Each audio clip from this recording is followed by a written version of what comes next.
Hürmetli vatandaşım, makalımızı, leksiyemizi devamlaştırırız. Hem de tövbendeki leksiyanın mavzusu nemi sözleşti. Prezident Obama en ahır bir kıtım Reis Xi Jinping bilen sözleşti. Mavzulu haber 11 ayının 20. günü Amerika avazının Xitay tel programı ilan kılın. Trump Amerika'da prezident bulup saylangandan keyin Prezident Obama'nın vazife muddeti toşuşqa faqat 2 ayla vaqt kaldı. Şu yer vaqti 19. günü Peru'nun paytaxtı Lima şehrinde Prezident Obama Cumhur'un reisi Xi Jinping bilen en ahırkı bir qatam uçuruşup Amerika Cumhur münasebetinin davamlı doğru yol boylap sağlam taraqqiy qilishini kapolatga qilishga ikki taraf birda qo'shildi. Demek bir yerde Reis Xi Jinping ensiravatı bir işten siz biz bilmeyimiz hazır. Prezident Xi Jinping, Reis Xi Jinping bir neslin ensiravatıdır. Meyat ne mi deydi?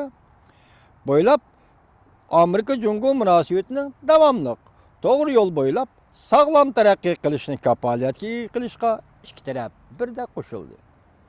Reis Xi Jinping Amerika'da Trump prezident bulup saylangandan keyin Cumhur Amerika münasebeti halkılık payti turuptu dep ko'rsataman. Ama cümlege dikkat kılın. Reis Xi Jinping mi hali cüratlik söz deydigan bolup kalgandak turdu. Nime deydi? Prezident Trump Amerika'da prezident bulup saylangandan keyin Cumhur Amerika münasebeti halkılık payti turuptu dep ko'rsatdi Reis Xi Jinping. Amerika Cumhur münasebeti hazırki dünyada koş taraflık münasebetlerinin biridir. Saylam jarayonida Prezident Trump Cumhurga özlüksüz hücum kılganlıktan şuna Prezident Trump kelar yıl 1 ayının 20. günü vazifege olturgandan keyin Amerika Cumhur münasebeti çokum bilgili bolmaydigan bir jarayonga kirip keldi. Prezident Trump yangi prezident 1 ayının 20. günü vazife tapşırıp eliş murasim ötküzüp olup Aksaray'a kirgendiğin keyin Amerika Cumhur münasebeti bilgili bolmaydigan bir davrga kirip keldi. Reuters 20. günü mundaq xabar tarqatdi. Cumhur Amerika devlet başçıları matbuat sahasıdakiler altıda 2 qatam Prezident Trump doğrusida sözleşti. Qaraganda ikki taraf Prezident Trump vazifege olturgandan keyin Cumhur Amerika münasebeti ko'rsatgan ta'siriga sal qarashga petin almadi. Buni aytgan Prezident Obama mı? Hatta Reis Xi Jinping'dakilar Prezident Obama mı? Prezident Trump to'g'risida muxbirlarning oldida Prezident Obama bilan Reis Xi Jinping 2 qatam so'zlashdi. Qaraganda ikki taraf Prezident Trump vazife olturgandan keyin Cumhur Amerika münasebetiga ko'rsatadigan ta'siriga sal qarashga petin almadi. Sal qarashga petin almadi. Prezident Trump, Prezident Obama'nın diplomatiya sahası japalik emgeklerini inkar qilib etadigandak ishga rahbar xotirjam bo'lolmay qoldi. Demek bir yerde Prezident Trump Amerika Cumhur münasebetide mesela diplomatik faaliyetlerde Amerika ile Cumhur'un diplomatik faaliyetleri de Prezident Obama ile Reis Xi Jinping'la yaratkan diplomatik neticelerini diplomatiya sahasındaki japalık emgeklerine bu işki rehberinin Meli Xi Jinping, Meli Prezident Obama işki rehberinin japalık emgeklerine Prezident Trump Aksaray'a kirgendeki inkar qilib etadigandak ishki rahbar xotirjam bo'lolmay qoldi. Bu xabardagi jumlalarning mazmuni intayin g'ayri vatandoshi Amerika Ovozi radiosi bunda xabar qildi. Prezident Trump'ning Amerikada prezident bo'lib saylanishi Reis Xi Jinping bilan Prezident Obama bilan uchrashgan saylanishi Reis Xi Jinping Prezident Obama bilan uchrashganda başlaplı bunda ko'rsatdi.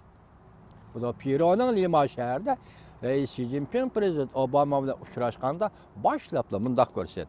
Biz iki devlet Amerika Cumhur münasebeti halkılık davrga kirganda uçraştık.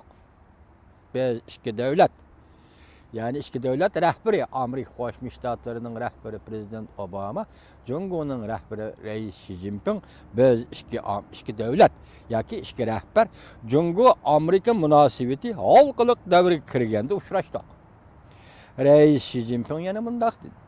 Biz iki tarafning ortaq tirichallik ko'rsatib, hamkorlashiga e'tibor berib, o'rtadagi ixtiloflarni tizginlab, ikki davlat munosabatining muhim o'tkinchi davrdan o'tib, davomli olg'a taraqqiy qilishni kapolatlantirishni umid qilamiz. Amerika Jungo o'rtasidagi ixtiloflarning nima ekanligini biz sizlarga uzundan beri so'zlab kelyapmiz. Balki ixtiloflar yana siz biladigan, men bilmaydigan taraflar bo'lishi mumkin. Bu ikki davlat hukumatning o'rtasidagi ish. Biroq Amerika Jungo o'rtasidagi ixtiloflar kishilik huquq va munosabatlik Tibet masalasi va bizdek Uyg'ur, Tayvan, Shangang, Tayvan masalasidek masalalar. Bularni qanday bir taraf qilishmoqchilar? Shangangda demokratiya, Tayvan qing'in qilyotgan mustaqillik deydi. Birlashtirish masalasi, masalan, Jungoga nisbatan aytganda, shundaqli Uyg'ur deydigan bir millat bor ekan, u kishilik huquq bilan qing'in qilyotdi. Tibetga albatta shundaq sizlarga belgili. Mushu voqealar deydiki, jahon Amerika Jungo o'rtasida ko'tarilib turgan ixtilof, har qatim uchrashganni so'zlashib turadigan ixtiloflar. Endi bu yerda Reis Xi Jinping nima deydi? Ixtiloflarni tizginlab, o'rtadagi ixtiloflarni tizginlab, ikki davlat munosabatining muhim o'tkinchi davrdan o'tib, davomli olg'a qarab taraqqiy qilishni kapolatlantirishni umid qilamiz. Demak, bu yerda yana Reis Xi Jinpingning ansirayotganligi ko'rinib turibdi. 11 ayning 8-kuni Prezident Trump prezident bo'lib saylanib, dunyoni hayron qoldirdi. Bu saylam 8 yil hokimiyat yurgizgan Demokratlar partiyasining huquq yurgizishini oxirlashtirdi. Qalmay, Amerikani yep-yangi bir yo'lga, muqimsiz bir yo'lga boshlab chiqdi. Demak, Amerikaning bundan keyin siyosiy kishilar ansirayotdi. Bu yerda muqimsiz degan yerda muqimsiz bir yo'lga boshlab chiqdi Amerikani dedi. Prezident Trump saylam jarayoni Jungoga hujum qilib, Jungoning pulni kontrol qilganligini ayblab qolmay, saylangandan keyin Jungoning eksport tovarlariga yuqori baja qo'ydiganligini, yer shari klimati illib ketishning Jungolikla to'qib chiqqan sapsata ekanligini tilga olib, Amerikaning sanoatini, raqobat iqtidorini ayirib etish uchun edi. Demek yer shari illib ketish degan buni Jungoliklar to'qib chiqqan sapsata debdi Prezident Trump saylan jarayoni. Bu orqali Jungo nima maqsad yetmoqchi deganda, Jungo Amerikaning sanoat sohasidagi, ishlab chiqarish sohasidagi raqobat kuchini ojizlashtirmoqchi deydi. Bu yerda sirliq bir gap chiqdi-ku, vatandoshim.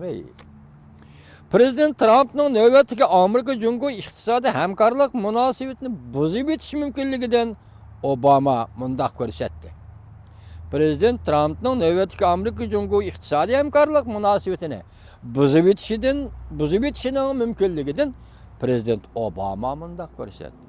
Ikki taraf Jungo, Amerika hozir o'tkinchi davrga kirib keldi. Demak, buni Prezident Obama mı dedi, hozir Reis Xi Jinping mi deyapti. Amerika Jungo munosabati bir o'tkinchi davrga kirib keldi deydi.